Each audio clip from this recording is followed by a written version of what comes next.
एक श्रापित गांव जहां जाने वाले कभी लौटकर नहीं आते, एक भयावह रहस्य जो सदियों से दफन है, और एक साहसी कदम जो अकल्पनीय भय को जगाने वाला था।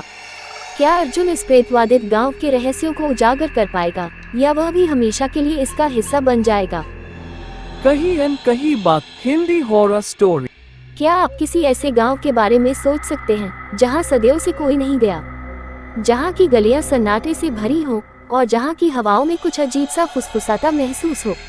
आज मैं आपको ऐसे ही एक गांव की सच्ची कहानी सुनाने जा रहा हूं, एक प्रेतवादित गांव जिसके रहस्य को उजागर करने की मेरी कोशिश ने मुझे डर और सिहरन से भर दिया। मेरे नाम अर्जुन है और मैं हमेशा से ही भूतिया कहानियों, डरावनी जगहों और रहस्यमयी घटनाओं में रुचि रखता था। एक दिन मेरे एक पत्रकार मित्र रोहित ने मुझे एक पुराने और सुनसान गांव के बारे में बताया। उसने कहा, अर्जुन, तुमने कभी कुशलपुर का नाम सुना है? मैंने सिर हिलाया। नहीं, ये कहाँ है? यही तो बात है, रोहित ने धीरे से कहा। ये गांव कभी सरकार के रिकॉर्ड में था, लेकिन अब वहाँ कोई नहीं जाता। जो गए वे लौट कर नहीं आए। ये सुनकर मेरी रुचि जाग गई। मैं जानना चाहता था कि आखिर इस गांव में ऐसा क्या था जो लोगों को वहां जाने से रोकता था। मैंने तय किया कि मैं खुद इस रहस्य को सुझाने के लिए वहां जाऊंगा। अगली सुबह मैं और रोहित अपनी जीप में गांव की ओर निकल पड़े। रास्ते में हमें एक चाय की दुकान मिली जहां एक बुजुर्ग बैठे थे। मैंने उनसे गांव के बारे में पूछा।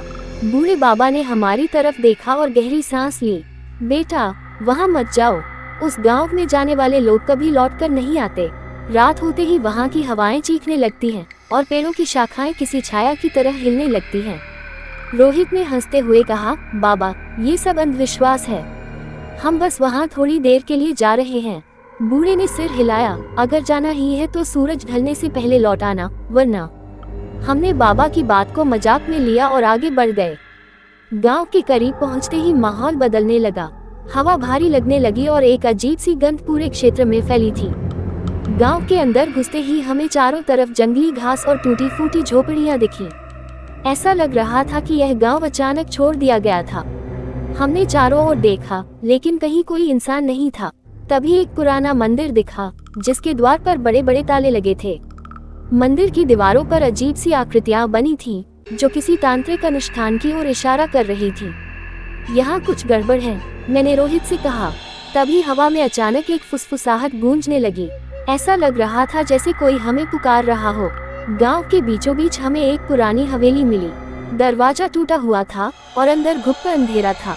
हम दोनों ने टॉर्च निकाली और अंदर घुसे। अंदर की दीवारों पर किसी महिला की तस्वीरें बनी थी और फर्श पर सूखे खून के निशान थे। तभी अचानक हमें एक कमरा दिखा जिसका दरवाजा आधा खुला था। अंदर झांकते ही हमारी रूह कांप गई। कमरे के बीचों बीच एक पुराना झूला हिल रहा था, जबकि वहाँ कोई नहीं था। तभी हमें एक धीमी कांपती हुई आवाज सुनाई दी, कौन है? हमारे पैर जड़ हो गए। रोहित ने टॉर्च उस दिशा में घुमाई और हमें वहाँ एक महिला खड़ी दिखी। उसका चेहरा अधजला था और उसकी आंखें लाल चमक रही थी। वह महिला धीरे धीरे हमारी ओर बढ़ने लगी।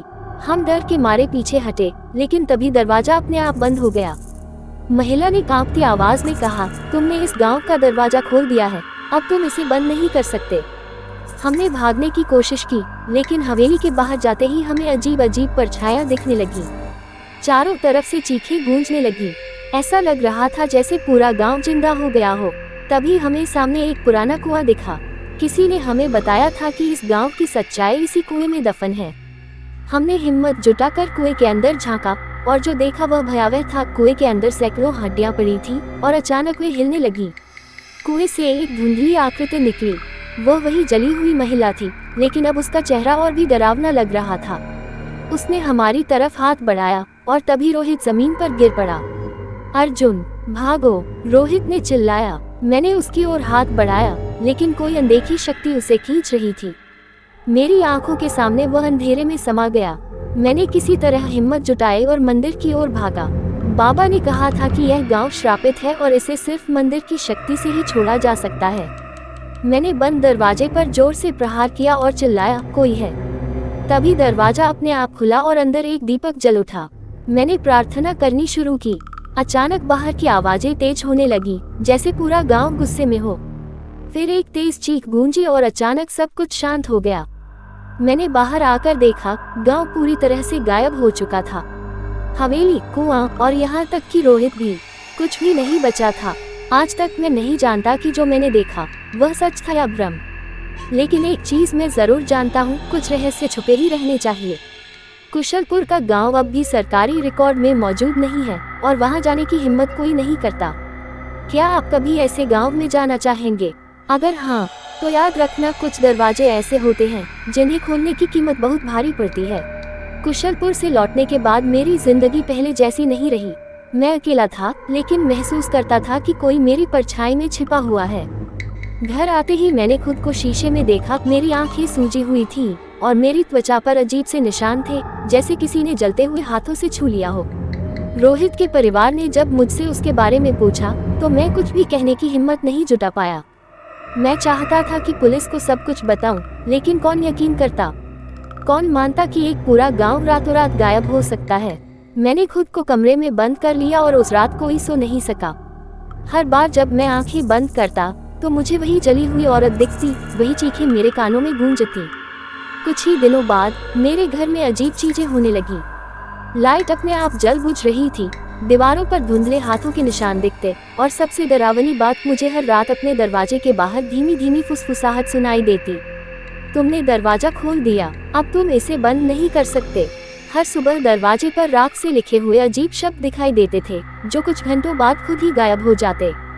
मैंने सोचा कि यह सिर्फ मेरा वहम है, लेकिन फिर कुछ ऐसा हुआ जिसने मेरी आत्मा तक हिला दी। एक रात मैं अपने बिस्तर पर लेटा था कि अचानक कमरे का तापमान गिरने लगा। मेरी सांसें धुंधली हो गईं और तभी मुझे लगा कि कोई मेरे बिस्तर के पास खड़ा है। मैं हिम्मत करके आंखें खोलने ही वाला था कि किसी ने मेरे कान में धीरे से कहा, रोहित को बचाओ। मैंने झट से आंखें खोली, लेकिन वहां कोई नहीं था। क्या ये संभव था? क्या रोहित अभी भी जिंदा था? अगर हाँ, तो वह कहाँ था? मैं इस सवाल का जवाब जाने बिना नहीं रह सकता था। मैंने अपने लैपटॉप पर खोजबीन शुरू की और पुराने सरकारी दस्तावेज खंगालने लगा। बहुत खोजने के बाद मुझे एक पुराना आर्काइव मिला जिसमें कुशलपुर का जिक्र था।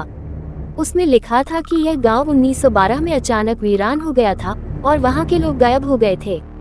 लेकिन सबसे चौंकाने वाली बात यह थी कि उस दस्तावेज में रोहित का नाम भी दर्ज था। ये कैसे संभव है? मैं बड़बड़ाया। डर और जिज्ञासा के बीच मैं फिर से उस चाय की दुकान पर पहुंचा जहां हमें वह बूढ़ा बाबा मिला था। इस बार मैंने सख्ती से पूछा, बाबा सच बताए, कुशलपुर में आखिर क्या हुआ था? बाबा ने मेरी आंखों में देखा और धीरे से कहा, तुम वापस आ गए, लेकिन तुम्हारा दोस्त वही छूट गया और अब वे तुम्हें लेने आएंगे। वे कौन? वह औरत